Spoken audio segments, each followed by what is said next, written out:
અનિરુદ્ધ વિશેના ધ્રુવીના અભિગમથી સ્વીકૃતિ મૂંઝવણ અનુભવવા લાગી. સામાજિક પરંપરા અને સદાચાર સામે બળવો પોકારીને જે રસ્તા પર તે નીકળી પડેલી, એ રસ્તો કોઈ ઊંડી ખેણ તરફ તો નહીં જતો હોય ને, એવું વિચારવા સ્વીકૃતિ મજબૂર થઈ ગઈ. એક ડાહી અને આજ્ઞાંકિત દીકરીને બદલે કોઈ બળવાખોર, બિનપરંપરાગત અને સાહસિક યુવતી બનવાના પ્રયત્નો બદલ ક્યાંક જિંદગીભર પસ્તાવું તો નહીં પડે ને, એવા વિચારો તેને ઘેરી વળ્યા. તે ઘરે પહોંચી ત્યારે સુધાકર સોફા પર બેસીને ટીવી જોતા જોતા ડિનર લઈ રહ્યો હતો. સુધાકરને જોઈને સ્વીકૃતિ મલકાઈ. કેમ છો પપ્પા? ઘરમાં પ્રવેશતા જ સ્વીકૃતિએ પૂછ્યું. સુધાકરે કોઈ જ જવાબ ન આપ્યો.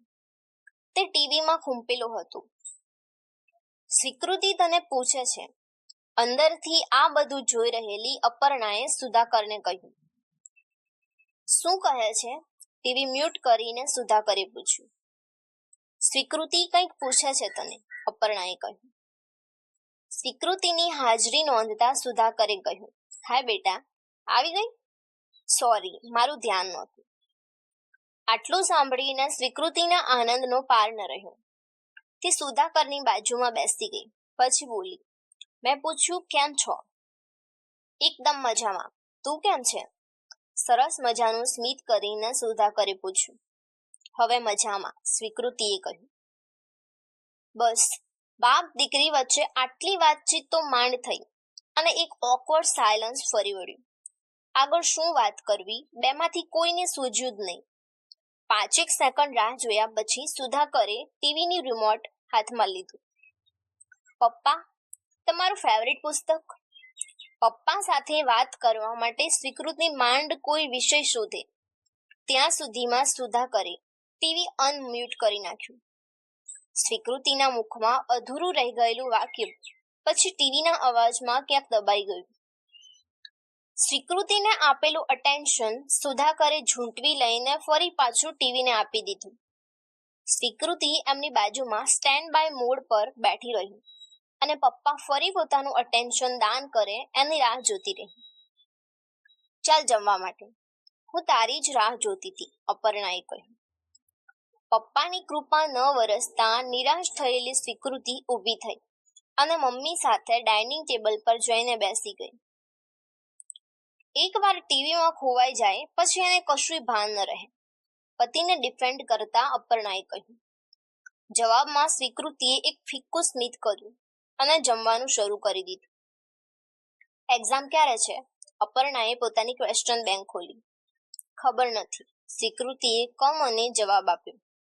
એટલે હજુ સુધી કંઈ કીધું નથી. હવે મેડિકલ ફાવી ગયું ને? હું તો તને કહેતી હતી કે 1 વર્ષ કાઢી નાખ, પછી આપમેળે સેટ થઈ જઈશ. શરૂઆતમાં મુશ્કેલી પડે, કોઈ દિવસ ડેડ બોડી જોઈ ન હોય ને, પણ ધીમે ધીમે ફાવટ આવતી જાય. હા, સ્વીકૃતિએ લગભગ પૂર્ણ વિરામ જેવો જ જવાબ આપ્યો. થોડી વાર સુધી માં દીકરી ચૂપચાપ જમતા રહ્યા. પછી હળવેથી અપર્ણાએ કહ્યું, તરત રિએક્ટ નહીં કર તો એક વાત કહું? બોલ. કાલ સવારથી દોડવા જઈશ? પ્લીઝ યાર, નોટ અગેન. બેટા, તારું વજન વધતું જાય છે. ડબલ ચેન સુધી તો વાંધો નહોતો, પણ હવે તો તારું ટમી પણ. તો શું કરું? ખાવાનું બંધ કરી દઉં? સ્વીકૃતિએ ગુસ્સામાં કહ્યું. મેં કહ્યું તું કે તરત રિએક્ટ નહીં કરતી. આમાં ખાવાનું બંધ કરી દેવાની વાત ક્યાં આવી?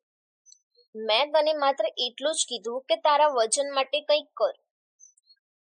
નથી ઘટતું, શું કરું? મરી જાઉં? Don't over react. આમાં મરવાની વાત ક્યાં આવી? થોડી કસરત કરીશ તો મૂડ પણ સારો રહેશે. નથી કરવી કસરત, હું જેવી છું એવી ઠીક છું. મેં તો તારા સારા માટે કહ્યું, તું જ તારી વેલ્યુ ઘટાડે છે. એટલું કહીને અપર્ણાએ હળવેથી કહ્યું. ધ્રુવીનું ફિગર જોયું છે? બોમ્બ લાગે છે, બોમ્બ. Enough mummy. સ્વીકૃતિ જમતી જમતી ઊભી થઈ ગઈ. દરેક વાતમાં સરખામણી કરવાનું બંધ કર. માં છું તારી, તને યોગ્ય પાત્ર મળે એ જોવાની મારી જવાબદારી છે. અરે યાર, ફરી પાછું એ શરૂ ન કર, હાથ જોડું છું તને, સ્વીકૃતિએ ઉગ્ર અવાજમાં કહ્યું. મા દીકરી વચ્ચે શરૂ થયેલી ઉગ્ર બોલાચાલીથી સુધાકરને રસભંગ થયો. તેણે થોડી ઉદ્ધતાઈથી કહ્યું, મારે ઘરમાં શાંતિ જોઈએ છે. પપ્પા, અમે ખાલી વાત કરી રહ્યા છીએ, ઝઘડો નહીં, સ્વીકૃતિએ કહ્યું. સામે નહીં બોલ, સુધાકરનો અવાજ ઊંચો થયો. ભાઈ સાહેબ, તું ક્યાં એના ચીડો થા છો? હું સમજાવું છું એને. અપર્ણાએ સુધાકરને શાંત પાડવાનો પ્રયત્ન કર્યો. પછી સ્વીકૃતિને કહ્યું, સારું, અત્યારે આપણે કોઈ ચર્ચા નથી કરતા, તું તારા રૂમમાં જા. હાથ ધોઈને રૂમમાં જતી વખતે સ્વીકૃતિએ ફક્ત એટલું જ કહ્યું, ઘરમાં શાંતિ રાખવાની જવાબદારી તો દરેકની હોવી જોઈએ ને, મારી એકલીની શું કામ? અને તીર બરાબર નિશાના પર વાગ્યું. હજુ તો સ્વીકૃતિ પોતાના ઓરડા તરફ જાય એ પહેલા જ સુધાકરની ત્રાળ સંભળાઈ. એટલે તું કહેવા શું માંગે છે? તું શાંતિ રાખ ને, અપર્ણાએ સુધાકરને કહ્યું. પછી સ્વીકૃતિ સામે જોઈને બોલી, તું ચૂપચાપ તારા રૂમમાં જા. મારી સામે નહીં બોલવાનું, કહી દેજે એને, સુધાકરે અપર્ણાને કહ્યું. મમ્મી, એમને કહી દો કે બોલવાનું ત્યાં જ થાય જ્યાં કોઈ વાત થઈ શકે. પછી છણકું કરીને સ્વીકૃતિએ સુધાકરને સંભળાવી દીધું, તમારી કરતા તો પહાડ સારા, કમસે કમ પડઘા તો સંભળાય. બસ સ્વીકૃતિ, પપ્પા સાથે જીભાજોડી કરવાનું બંધ કર, અપર્ણાએ કહ્યું. એટલે જ મેં તને કીધું તું કે આને હોસ્ટેલમાં મોકલી દે. માત્ર તારી જીદને કારણે આજે આ ઘરમાં આટલી અશાંતિ છે. અંતે તો બધું મારા પર જ આવ્યું ને, અપર્ણાએ કહ્યું. અપર્ણા અને સુધાકર વચ્ચે સામાન્ય બની ગયેલો ઝઘડો ફરી શરૂ થયો અને સજળ આંખે સ્વીકૃતિ પોતાના રૂમમાં ચાલી ગઈ. તેણે જોરથી બારણું પછાડ્યું અને રૂમ અનલોક કરી દીધો. થોડી વાર સુધી સ્વીકૃતિ રડતી રહી. પોતાના બદનસીબે મમ્મી પપ્પા સાથેના અણબનાવને, અનિરુદ્ધ વિશેના ધ્રુવીના અભિપ્રાયને, તૂટેલા સંબંધો અને ફૂટેલા સ્વમાનને સ્વીકૃતિ રડતી રહી. મન ક્યાંક બીજે પરોવવા તેને ફોન ઉપાડ્યો. સોશિયલ મીડિયા સ્ક્રોલિંગ શરૂ કર્યું. પણ એની એ જ ન્યૂઝ ફીડ, ગલગલિયા કરાવતા રીલ્સ, જાતના પ્રોજેક્ટ કરતા અને પ્રશંસા ઉઘરાવતા લોકો, સતત કંઈક વેચવા મથતું જગત, પોતાની સફળતા, સુંદરતા અને સમૃદ્ધિનું પ્રદર્શન કરતા નેટિઝન્સ અને અટેન્શન માટે ચીસો પાડતું વિશ્વ. આજે પહેલી વાર એવું બન્યું કે સોશિયલ મીડિયા તેને ઉત્તેજિત ન કરી શક્યું. સ્ક્રોલિંગમાંથી મળતા નશાની અસર અચાનક ઓછી થઈ ગઈ. પ્લેઝરની જે કિક દર વખતે લાગતી એવો રોમાંચ આ વખતે ન થયો. સ્ક્રોલિંગથી કંટાળીને સ્વીકૃતિએ તરત પોતાનો ફોન બાજુ પર મૂકી દીધો. શૂન્ય મનસ્ક થઈને તે બારીની બહાર જોતી રહી. તેને અનિરુદ્ધે આપેલું હોમવર્ક યાદ આવ્યું. એક પેન અને કાગળ લઈને તે કશુંક લખવા બેસ્યું. મિસ્ટર પાઠકે આપેલું હોમવર્ક તો કરવું જ પડે, એટલે એમની ઈચ્છાને માન આપીને લખવા બેઠી છું. સાચું કહું તો સવારના લખાણ પછી મને સારું લાગ્યું. એક એવો વિરોધાભાસ છે કે જીવનમાં રહેલી ઉદાસી પર લખવાથી મનમાં રહેલી ઉદાસી દૂર થઈ ગઈ. અત્યારની આ ક્ષણે જ્યારે મેં લખવાનું શરૂ કર્યું છે ત્યારે પણ મારી અંદર હું એક દૈવીય ઉર્જાનું પ્રાગટ્ય અનુભવી શકું છું. મારી અંદર કોઈક રહેલું છે જે અચાનક આરસ મરડીને બેઠું થઈ રહ્યું છે. કોઈક એવું જે અજ્ઞાત હોવા છતાં જ્ઞાત છે, અપરિચિત હોવા છતાં હું એને ઓળખું છું. બસ આ પહેલા ક્યારેય એને મળી નથી. આટલું લખ્યા પછી સ્વીકૃતિએ પોતાનો ફોન અનલોક કર્યો, વોટ્સએપ ખોલી અનિરુદ્ધ પાઠક સાથેની ચેટ વાંચી, તેમનું ડીપી અને સ્ટેટસ ચેક કર્યું. તેઓ ઓનલાઈન તો નથી ને એની ખાતરી કરી. પછી હાય એવો મેસેજ કરીને ફોન બાજુ પર મૂકી દીધો. થોડી જ વારમાં કોઈનો મેસેજ આવ્યો. મિસ્ટર પાઠકનો રિપ્લાય આવ્યો હશે એવી આશા સાથે તેણે હોશભેર ફોન હાથમાં લીધો. પણ એ વોટ્સએપ મેસેજ અનિરુદ્ધનો નહીં, ધ્રુવીનો હતો. હાય, મેં ઓવર રિએક્ટ કર્યું હોય તો માફ કરજે. મારે તને એક વાત કહેવી હતી જે હું તને રૂબરૂમાં ન કહી શકી. એટલે થયું કે મેસેજ કરીને કહી દઉં. તારી મિત્ર અને હિતે છું છું, એટલે કહું છું આઈ કેર ફોર યુ, એટલે પ્લીઝ મારી વાતનું ખરાબ ન લગાડતું. પણ મને એવું લાગે છે કે આટલો મેસેજ મોકલીને ધ્રુવી ફરી કંઈક ટાઈપ કરવા લાગી. ધ્રુવીનો અધૂરો મેસેજ વાંચીને સ્વીકૃતિના ધબકારા વધવા લાગ્યા. એવી તો કઈ વાત હશે જે તે રૂબરૂમાં ન કહી શકી? ધ્રુવીનું ટાઈપિંગ સ્વીકૃતિની અસ્વસ્થતા વધારતું ગયું. થોડા સમય પછી ધ્રુવીએ મેસેજ પૂરો કર્યો. You should think beyond boyfriends. તારું જીવન કોઈ પુરુષે આપેલા મહત્વની આસપાસ સીમિત થઈ ચૂક્યું છે. એક પુરુષનું અટેન્શન મળવું, શું એ જ તારા જીવનનું અંતિમ ધ્યેય છે? તું કોઈ એવી પુરુષ ઉણપથી પીડાય છે જેનો ઈલાજ કરવામાં વધારે બીમાર થઈ રહી છે. કોઈ બોયફ્રેન્ડ તારો ઉદ્ધાર નહીં કરી શકે. તારો ઉદ્ધાર તારે જ કરવો પડશે. કાફેના ચક્કર છોડીને ભણવામાં ધ્યાન આપ. Love you. ધ્રુવીના આવા મેસેજથી સ્વીકૃતિ અસ્વસ્થ થઈ, પણ સ્વસ્થતા સુધી લઈ જતો રસ્તો તેના હાથમાં જ હતો, કાગળ અને પેન. એટલે ધ્રુવીને જવાબ આપવાને બદલે સ્વીકૃતિએ જાતને જવાબ આપવાનું નક્કી કર્યું. અનિરુદ્ધે આપેલા હોમવર્કને વિષય તેને જડી ગયો. તેણે લખ્યું, મિસ્ટર પાઠકે પ્રામાણિક લખવાનું કહ્યું છે, તો પૂરી પ્રામાણિકતાથી કહું છું કે મારા જીવનમાં કાયમ એક પુરુષનો અભાવ રહ્યો છે. કદાચ એટલે જ હું સતત પુરુષોને ઝંખ્યા કરું છું. મને યાદ છે કે બાળપણમાં મારી કોઈ બહેનપણી નહોતી, માત્ર ભાઈબંધો જ હતા. હું છોકરાઓ સાથે જ રમતી. ધ્રુવીને બાદ કરતા આજ સુધી મને ક્યારેય કોઈ સ્ત્રીની કંપની ઇન્ટરેસ્ટિંગ નથી લાગી, મારી મમ્મીની પણ નહીં. મને પુરુષોની વાતો વધુ આકર્ષે છે, તેમનો અવાજ, સ્પર્શ અને આંખો મારા માટે કોઈ સંમોહન વિદ્યા જેવું કામ કરે છે. અજાણતામાં જ હું પુરુષો તરફ ખેંચાતી જાઉં છું. મારા લાખ પ્રયત્નો છતાં હું જાતને રોકી નથી શકતી. એક કે બીજા સ્વરૂપમાં હું સતત કોઈ પુરુષની હાજરી ઝંખું છું. એની પાસે રહેવા માંગુ છું. પુરુષો પ્રત્યેનો લગાવ જન્મજાત છે કે કેળવેલો એ નથી સમજાતું, પણ પુરુષ પ્રત્યેનું તીવ્ર આકર્ષણ અને ઘેલછા જ મારી બીમારીનું મુખ્ય કારણ છે.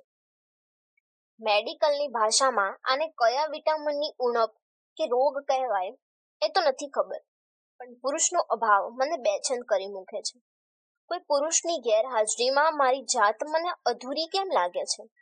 આત્મસન્માન અને શરમ નેવે મૂકીને પણ હું એક પુરુષનો પીછો શું કામ કરું છું? એ બધા સવાલોના અત્યારે મારી પાસે કોઈ જવાબ નથી.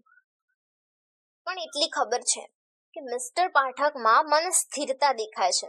એક ઠહેરાવ છે એમનામાં. એવું લાગી રહ્યું છે કે જાણે તેઓ જ મારું ગંતવ્ય સ્થાન છે, મારો અંતિમ પડાવ. એમનામાં મને ટર્મિનસ દેખાય છે, જંકશન નહીં. સ્વીકૃતિ જેવી કેટલીય સુપરફાસ્ટ ગાડીઓને જ્યાં આવીને અટકી જવાનું મન થાય, એવું કોઈ સ્થળ એમના નામનું રેલવે સ્ટેશન બને તો મને ખાતરી છે કે કોઈ ટ્રેનને આગળ જવાનું મન નહીં થાય. આટલું લખીને તેને વોટ્સએપ ચેક કર્યું. અનિરુદ્ધ પાઠકે તેનો મેસેજ વાંચી લીધેલો, પણ દર વખતની જેમ ફિક્કા, સામાન્ય કે ઉપર છેલ્લા મેસેજનો જવાબ આપવાનું તેના સ્વભાવમાં નહોતું. અનિરુદ્ધનો જવાબ મેળવવા માટે એને મોકલેલા મેસેજનું પણ સ્તર સુધારવું પડે. સ્વીકૃતિએ મેસેજ કર્યો. સવારે ઉદાસી વિશે લખ્યું અને અત્યારે જીવનમાં વ્યાપેલા પુરુષના અભાવ વિશે. તમારું હોમવર્ક મારી ઉણપો ઉજાગર કરી રહ્યું છે. આ વાંચીને સામે છેડે તાત્કાલિક ટાઈપિંગ શરૂ થયું. સ્વીકૃતિને હાશકારો થયો કે કંઈક તો જવાબ આવશે. દુઃખ પ્રત્યેની સભાનતા જ આપણી શ્રેષ્ઠ સારવાર હોય છે. બાય ધ વે, હું ફોન વગર રહી શકું છું. તમારો મેસેજ ચેક કર્યા સિવાય છેલ્લા 2 કલાકથી એક પણ સોશિયલ મીડિયા એપ નથી ખોલી. સુધારા માટે અવકાશ છે. મારો મેસેજ પણ ચેક કરવાની જરૂર નહોતી. એટલું તો અલાઉડ હોય ને? સ્વીકૃતિએ આંખ મારતો ઇમોજી મોકલ્યું. એ વ્યક્તિ માટે હોય કે પ્રવૃત્તિ માટે, સમર્પણ ક્યારેય અધૂરું ન હોઈ શકે. મારો મેસેજ ચેક કરવા માટે તું ગમતી પ્રવૃત્તિ અટકાવે છે તો એને સાધના ભંગ કહેવાય. તમને કઈ રીતે ખબર પડી કે લેખન મારી ગમતી પ્રવૃત્તિ છે? જગતમાં આટલી બધી એક્ટિવિટીઝ છે, અસંખ્ય રમતો, અઢળક શોખ, ચિત્ર વિચિત્ર પેશન. તમે બીજું કંઈ પણ સૂચવી શક્યા હોત. તમે મને નિબંધ લખવાનું કેમ કહ્યું? આટલા આત્મવિશ્વાસ સાથે તમે કઈ રીતે કહી શક્યા કે લેખનમાંથી જ મને જાત પાછી મળશે?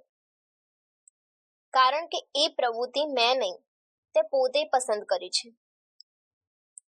જે વાત હું નથી જાણતી એ તમે કઈ રીતે જાણી શકે?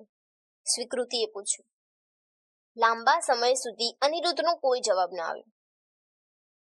થોડી વાર પછી તેણે લખ્યું, મારી આસપાસના ચહેરા ઊંઘી રહ્યા છે અને હું એક જ જાગું છું. કાશ મને કોઈ એ સમજાવે કે હું કોની પાછળ ભાગું છું. આ લાઇન્સ તો મેં નોટબુકની પાછળ લખી હતી, પણ એ નોટબુક તમારા સુધી એટલું ટાઈપ કરતા જ સ્વીકૃતિને યાદ આવ્યું કે તે દિવસે ઉતાવળમાં તે પોતાની બેગ કાફેમાં જ ભૂલી ગયેલી. તેણે પોતાનું વાક્ય ડિલીટ કરી નાખ્યું અને નવો મેસેજ લખ્યો, એટલે તમે મારી બેગ ખોલી હતી? હા, એ માટે તારી માફી માંગુ છું, પણ તારી જાત ખોલવા માટે તારી બેગ ખોલવી જરૂરી હતી. એ દિવસે તારા ચહેરા પર અજંપો અને ઉદ્વેગ હતો. માત્ર ઉદાસી હોત તો તારી ચિંતા ન થાત, કારણ કે ઉદાસ લોકો સ્થિર હોય છે, પણ તારી અંદર એક જ્વલનશીલ અસ્થિરતા હતી જે ભયજનક હતી. તો એમાં મારી બેગ ખોલવાથી શું થાય? મારે તારા મનોવિશ્વમાં એક ડોકિયું કરવું હતું, તારા સબકોન્શિયસ માઇન્ડની એક ઝલક મેળવવી હતી, અને તમને મળી પણ ગઈ. માણસ સૌથી વધારે પ્રામાણિક એક કોરા કાગળ સાથે હોય છે. એ પ્રામાણિકતા શોધવા હું તારી નોટબુકમાં ગયેલો. મને હતું કે કદાચ કોઈ ચિત્ર જોવા મળશે, કોઈ ઝાંઝરી, કોઈ બેડમિન્ટનનું રેકેટ, કોઈ કાર્ટૂન કે પછી કોઈ પ્રેમપત્ર. પણ સદનસીબે મને શબ્દો મળ્યા, ભાષા, વિચાર અને ઊંડાણ મળ્યું. સાવ જ કેઝ્યુઅલી લખી નાખેલી 4 લાઇન્સ પરથી આટલી બધી ખબર કઈ રીતે પડી? એ ફક્ત 4 લાઇન્સ નહોતી, એક ગદ્ય હતું. સાવ સહજતાથી લખાયેલા એ શબ્દોમાં આંતરદ્રષ્ટિ હતી. એમ સમજી લે કે એ લખાણથી જ તે તારી જાતને સમજવાની શરૂઆત કરી હતી. અને હવે જેમ જેમ લખતી જઈશ તેમ તેમ જાત સમજાતી જશે. કોઈ નવલકથાના પ્લોટ જેવું લાગે છે. આખું જીવન એવું જ છે, કોઈ નવલકથાના પ્લોટ જેવું. આપણે બધા જેના પાત્રો છીએ એ સર્જક આપણા દ્વારા પોતાની જાતને સમજવાનો પ્રયત્ન કરી રહ્યો છે. જો સર્જનહારને જાત વિશે જાણવાની ઈચ્છા ન થઈ હોત તો કદાચ આ જીવ સૃષ્ટિનું સર્જન જ ન થયું હોત. મતલબ કે જાતને સમજવી હશે તો મારે પણ સર્જન કરવું પડશે. સાધક જ્યારે સ્વની ખોજમાં નીકળે છે ત્યારે એ સર્જન તરફ વળે છે, અને સર્જન પ્રક્રિયા એ જાત સાથેની એક રોમેન્ટિક ડેટ છે. આમાંથી ઘણું બધું સ્વીકૃતિની સમજ બહારનું હતું, પણ તેને એટલી જાણ તો થઈ ગયેલી કે અનાયાસે જડી આવેલી આ સબકોન્શિયસ સેલ્ફનો હાથ હવે પકડી રાખવો પડશે, કારણ કે જ્યાં સુધી અંદરનું કશુંક નહીં બદલાય ત્યાં સુધી બહાર કશું જ નહીં બદલાય.